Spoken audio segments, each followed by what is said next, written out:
Masih di Dulbar Ngulik, ngilik-ngilik gaya asik. Oke, kali ini kita kulik tentang Dr. Triadianto Cahyono, sang wali kota Bekasi yang berakhir masa jabatannya pada 20 September kemarin, tepat pukul 00.01. Ya.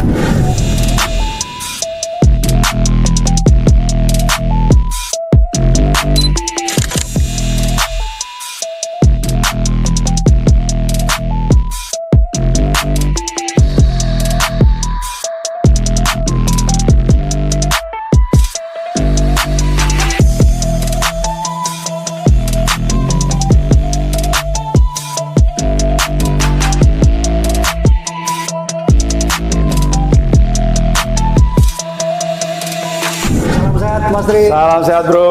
Ya. Sukses terus. Sukses terus. Jangan lupa bahagia. Jangan lupa bahagia. Luar Keep biasa. smile, keep smile. Keep smile. Kita perlu ingat sebelumnya masa-masa di saat Triadianto ini menjadi wakil wali kota Bekasi yang mendampingi Rahmat Effendi.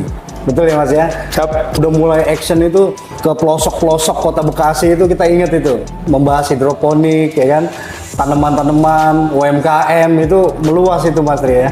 Nah, untuk perjalanan hidup Mas Tri itu kan menjadi akhirnya PLT Wali Kota Bekasi. Nah, sampai akhirnya resmi definitif menjadi Wali Kota Bekasi. Selama memimpin Kota Bekasi sepanjang periode ini Mas, apa yang paling berkesan Mas di Kota Bekasi Mas? Jadi kan 2018 itu ya kita memulai dengan cinta lingkungan. Cinta lingkungan. Ya, jadi kalau lihat hari ini sepanjang Pangeran Jayakarta, ada pohon sukun itu. Pohon sukun. Itu adalah awal muasal saya menjadi wakil wali kota Bekasi. Wakil wali kota. Sekarang sudah mulai rimbun gitu kan. Ya. Di rasanya senang gitu kan. Ya. Banyak hijau-hijau. Ya, ya. Kemudian kalau kita ke arah Bekasi Timur, Ya. itu semua juga hijau-hijau. Kemudian 2018 itu kita juga sudah mulai menciptakan yang namanya Ronggeng Beken. Ronggeng Beken. Ronggeng Bekasi Keren. Ronggeng Bekasi Nah, Keren. itu pertama kali kita munculkan itu adalah di bulan November. Ya, bulan November kita buat 1.500 penari ronggeng seluruh Bekasi, Sumarekon untuk kita tutup jalan. Ya, dan kita menghadap penghargaan dari Menteri Kreatif dan Budaya. Ya. Nah, tahun berikutnya kita naikkan menjadi 2.500 2019 di bulan yang sama. Kita inginnya pada waktu itu 2020 ada 4.000. 4.000. Tapi kan kemudian keburu Covid. Siap. Makanya sempat kita tidak ada kegiatan.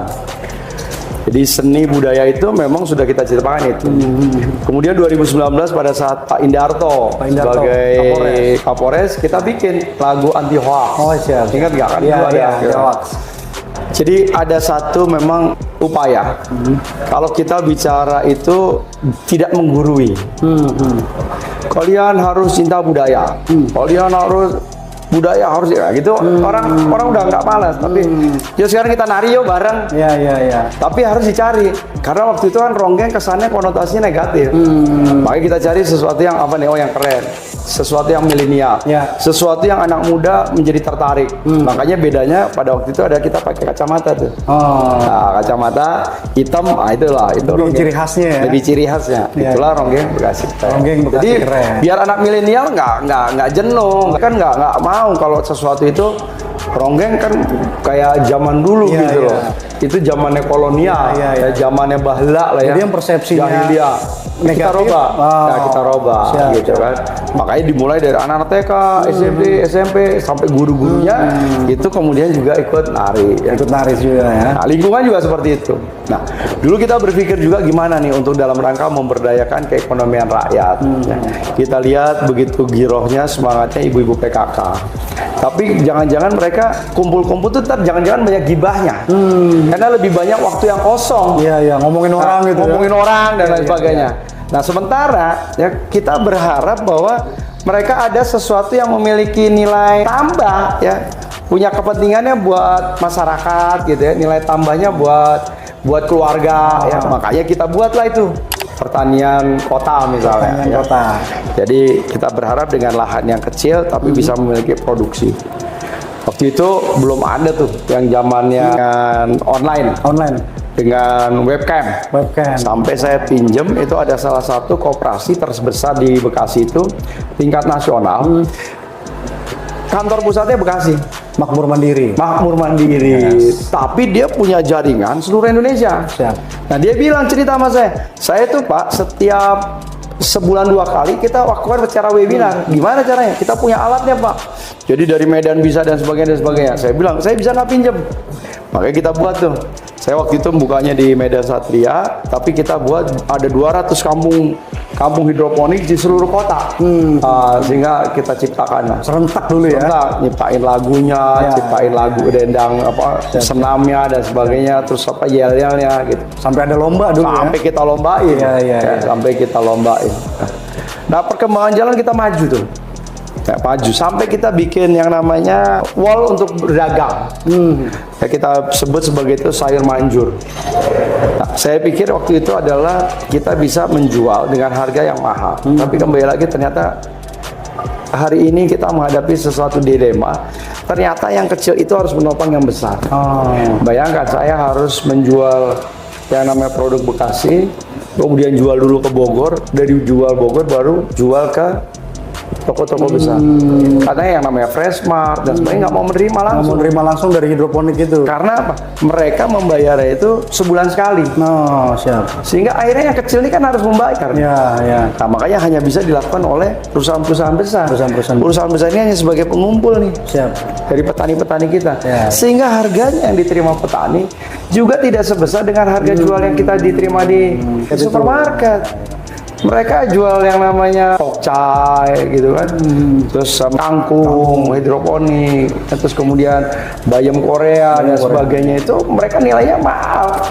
Ada yang sampai 28.000, ada yang 18.000. Tapi begitu sampai di petani, paling 7.000, 8.000, sehingga relatif antara biaya produksi dengan kemudian hasil yang mereka dapatkan relatif kecil. Sehingga saya kira memang harus ada keberpihakan pemerintah kalau kemudian sektor pertanian menjadi prioritas. Yang hari ini mungkin petani yang saya tidak tahu ya, tapi banyak keluhan kan terkait dengan pupuk yang mahal, pupuk yang langka ya. Jadi memang harus ada keberpihakan pemerintah dalam hal ini. Termasuk adalah pada saat di akhirnya. Ya, makanya dulu kan berkembang tuh. Orang bikin jus, ya kan, dibikin jus supaya tahan lama dan sebagainya. Dan hasil hidroponik juga ada juga buat kue dulu ya. Ya, bikin kue, macam-macam karena itu tadi pada saat produksi ini muncul, itu akan muncul turunannya. Gitu loh. Jadi ekonomi itu sebenarnya ekonomi yang sirkuler. Pada saat ekonomi primernya jalan, ekonomi kolektornya itu turun ya. Ada turunannya, ada produk-produk turunannya. Karena semakin berkembang. Makanya jangan pernah kita berdiam. Kita terus bergerak, move on. Pada saat muncul kerjaan awal, pasti akan muncul pekerjaan kedua. Pekerjaan kedua akan memunculkan pekerjaan ketiga, terus saja. Jangan pernah berhenti berarti. Ya, sehingga levelnya itu akan naik terus. Ya, makanya sekarang kan alhamdulillah ibu-ibu PKK-nya juga secara prestasi mereka tidak saja di tingkat provinsi, tapi tingkat nasional pun mereka sudah mulai bisa menunjukkan prestasi-prestasi yang seperti mengelola UMKM di rest area kemarin ya. Kalau itu beda. Polanya gini, PKK kota itu kan bicara teoritis. Dia ada pojok 1, 2, 3, 4. Ada yang bicara tentang UMKM, ada yang bicara tentang kesehatan. Tapi mereka nggak tahu nih, apa sih sebetulnya yang dihadapi oleh para UMKM itu. Nah, makanya saya punya ide. Begitu kita punya kesempatan, nah, yang tadinya tanah ini yang tadinya mau dikontrak, saya bilang nggak usah. Coba dong sekarang PKK usaha. Biar tahu tuh. Besok begitu dia usaha, dia akan belajar. Oh, ternyata ada proses pemasaran yang susah. Oh, ternyata ada proses produksi yang terhambat. Oh, ternyata ada proses sosialisasi yang perlu dilakukan. Bagaimana caranya barang ini jadi laku. Ya, jadi nantinya mereka akan lebih operasional pada saat dia memberikan sambutan atau memberikan pengarahan atau melakukan pendampingan kepada para UMKM yang ada. Kalau sekarang kan enggak, ibu harusnya begini-begini, ibu harusnya begini-begini. Itu kan teorinya. Tapi apakah betul dengan yang dipraktekkan? Belum tentu ya. Ini menjadi salah satu kunci itu tadi, bahwa mengikuti organisasi juga harus memiliki nilai manfaat. Siap. Bukan hanya sekedar kumpul-kumpul tanpa makna, ya kan? Tapi dengan adanya itu tadi yang punya produksi UMKM bisa ikut nimbrung di sana dan lain sebagainya. Makanya ada program Jumat Jajan, Jumat Berkah, ya, supaya dimulai dari aparatur jajan nih, jajan UMKM yang ada. Ya. Ya, makanya setiap kali ada satu kegiatan saya tidak pernah menggunakan kayak catering dan sebagainya, tapi lebih mengutamakan ya tadi UMKM yang ada. Kan tadi kayak ada gorengan, ada bakso. Ya. Nah, kalau untuk jejak langkah itu yang paling berkesan apa nih dari sekian banyaknya tadi kisah? Pada saat membangun taman-taman yang ada di wilayah-wilayah. Taman-taman kota itu. Saya tidak menyangka begitu luar biasanya tanggapan masyarakat dengan rehabilitasi taman yang kita bangun. Dan nilai yang kemudian kita berikan ternyata memiliki nilai yang lebih. Karena apa? Karena kemudian dilakukan oleh BKM, dilakukan oleh komponen masyarakat. Jadi pemerintah hanya direct, pemerintah hanya melakukan pendampingan terkait dengan desain, terkait dengan, tapi ternyata luar biasa. Kita tidak menyangka bahwa ternyata taman yang mereka buat itu jauh lebih baik, saya kira, gitu ya. kesannya dan hasilnya dibandingkan dengan biaya yang disiapkan. Jadi betul-betul taman itu ternyata di samping kemudian dikerjakan secara gotong royong oleh warga masyarakat, tetapi juga memiliki nilai tambah. Nilai tambah ya. Dan begitu selesai, waduh, anak-anak senang. Ya, rasanya kita belajar kembali dengan anak-anak. Bikin orang banyak seneng gitu ya jatuhnya. Anak-anak, karena intinya kan gitu. Pada saat anak-anak senang, itu sih bapaknya senang, kakek neneknya jadi ikut senang. Jadi semuanya ikut senang. Karena nemenin di taman itu ya. Lari-lari, berantem, baikan lagi, lari-lari, baikan lagi. Iya. Kayak lu aja kalau difitnah aja marahnya minta ampun ya nggak? Iyalah. 3 hari 3 malam kagak negur orang. Tapi anak-anak enggak, bentar dia berantem, besok baikan lagi. Ya. Orang tuanya masih gerundel, udah orang tuanya biasa yang lanjut. Ya, orang tuanya yang lanjut, tapi anak-anaknya. Ya, jadi saya kira taman itu yang memberikan satu inspirasi. Makanya tahun ini hanya 250, nah tahun depan kita naikkan jadi 420 juta, sehingga lebih banyak lagi taman, lebih banyak lagi rutilahu yang bisa kita bangun. Siap. Nah, kalau untuk implementasi kebijakan yang selama ini Mas Tri terapkan nih di Kota Bekasi, ada nggak sih PR-PR yang harus kita kan ini banyak proyek-proyek strategis yang memang menjadi mimpi kita. Yang pertama adalah PLTSA. Pembangkit listrik tenaga sampah. Ya, hari ini sedang dalam proses lelang. Kemarin sudah ditetapkan pemenangnya. Mudah-mudahan tidak ada kendala, ini bisa lanjut sehingga 2 tahun yang akan datang kita akan punya satu kebanggaan. Sampah kita tidak lagi menjadi beban, tapi sampah kita bisa menjadi sumber energi yang lain. Tenaga listrik ya? Tenaga listrik. Siap. Luar biasa. Dan ini saya kira akan menjadi sesuatu yang sangat luar biasa. Itu 32 hektar itu ya? 22 ya? Kalau luasnya ya? Kalau DKI kan punya hampir 120-an hektar. 120. Kalau kita kan punya 25. 25 hektar. Jadi artinya kita bisa menyicil, walaupun belum bisa memusnahkan semua sampah yang baru datang, tapi minimal kita sudah mengurangi. Karena kapasitasnya baru 800 ton. Siap. Tapi artinya ada langkah maju, ada upaya kita bergerak ke depan. Ya. Demikian juga saya ingin menyelesaikan persoalan PDAM. Jadi bukan hanya simptomatis, bukan hanya pencitraan.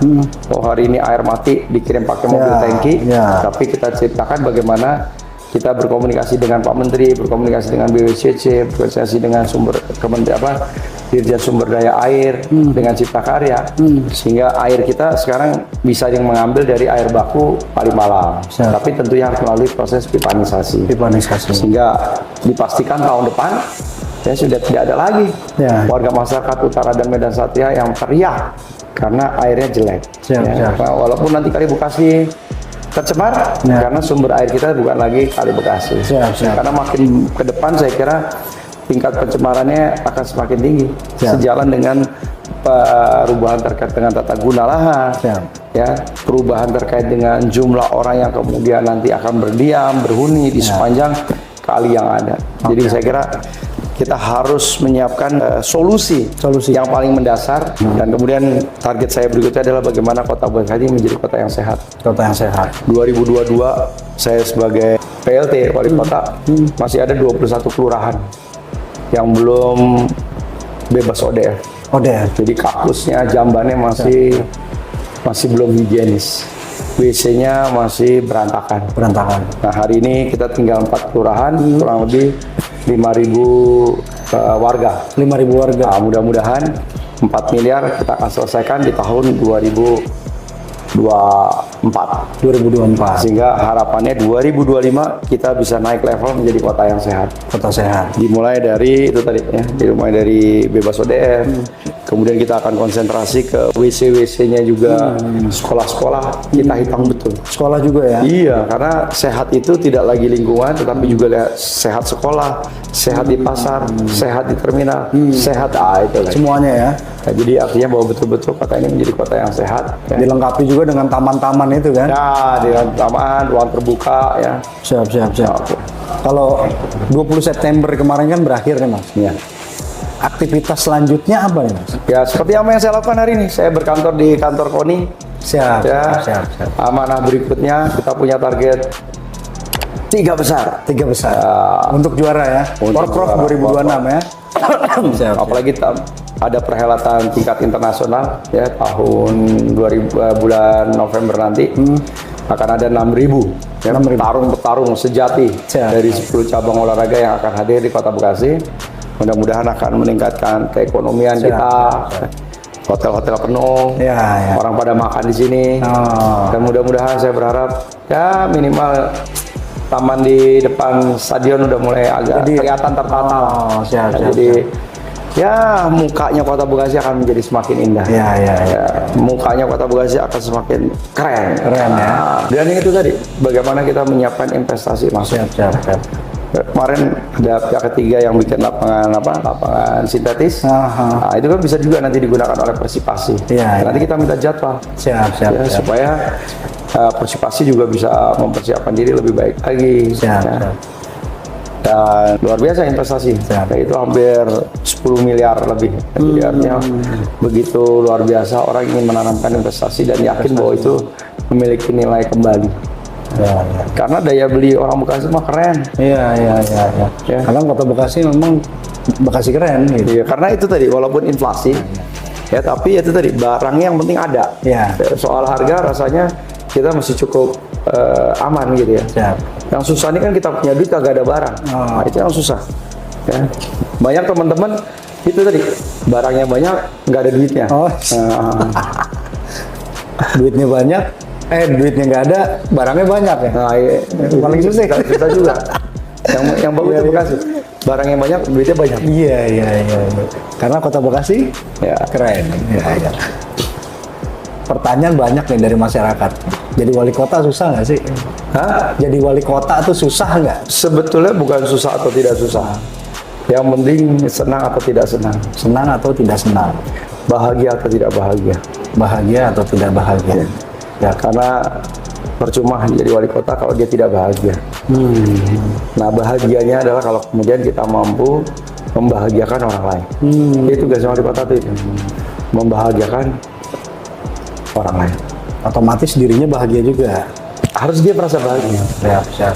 Tapi kalau kemudian sudah mengerjakan tugas dengan beban, dengan tidak ikhlas, yang ada adalah pamrih.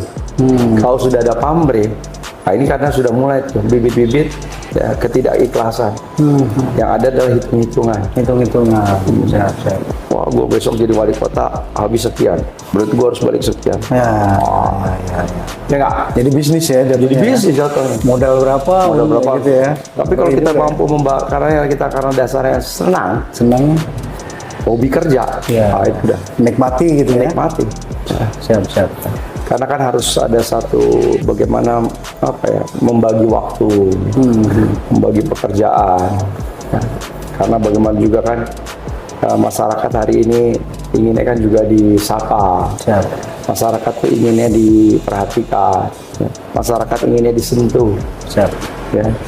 Belayan dan lambaian tangan seorang pemimpin akan membuat warga masyarakat yang menjadi teduh dan nyaman. Dengan perasaan yang disentuhnya ya. Iya. Siap. Oke. Oke, ini kita sudah mendengar kulikan tentang Mas Triadianto. Dari membuat taman ini, yang prestasi yang paling berkesan itu membuat taman. Dan mempunyai target Kota Bekasi kota sehat, betul ya.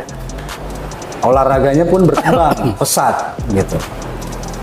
Boleh Mas Tri kasih pesan dan harapannya kepada PJ Wali Kota nih yang memimpin Kota Bekasi yang baru, yang ke depan nih selama setahun ini ya, dan seluruh jajaran pemerintah Kota Bekasi dan masyarakat. Pesan dan harapannya, Mas. Ya, saya kira kita sudah terbiasa ya. Birokrasi itu satu komando. Jadi siapapun pemimpinnya kepada para ASN untuk melaksanakan tugas dengan sebaik-baiknya. Pertanggungjawaban saudara bukan kepada orang, tetapi kepada institusi.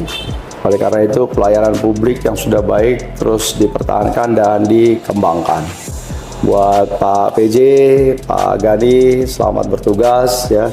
Saya kira ini adalah amanah yang diberikan oleh Allah Subhanahu wa taala, Tuhan Yang Maha Esa kepada Bapak ya, untuk terus melanjutkan pembangunan yang sudah ada dan proyek-proyek strategis dalam rangka untuk bisa memberikan pelayanan dasar kepada warga masyarakat. Saya kira ini perlu terus dilanjutkan. Sukses Pak Gani, saya doakan ya, mudah-mudahan selalu sehat. Dan buat Bu Yola, demikian ya, bina terus ya ibu-ibu warga, ibu-ibu Kota Bekasi yang saya kira ibu-ibu yang cerdas, ibu-ibu yang mau bekerja keras, ibu-ibu yang mau meluangkan waktu, tenaga, pikiran, termasuk materinya ya untuk kebahagiaan, kesejahteraan masyarakat. Oke, siap. Terima kasih banyak, Mas. Sukses terus. Siap, Bro. Siap, Koni.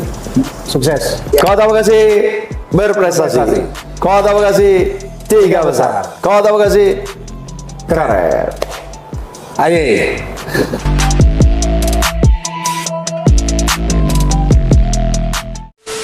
5 tahun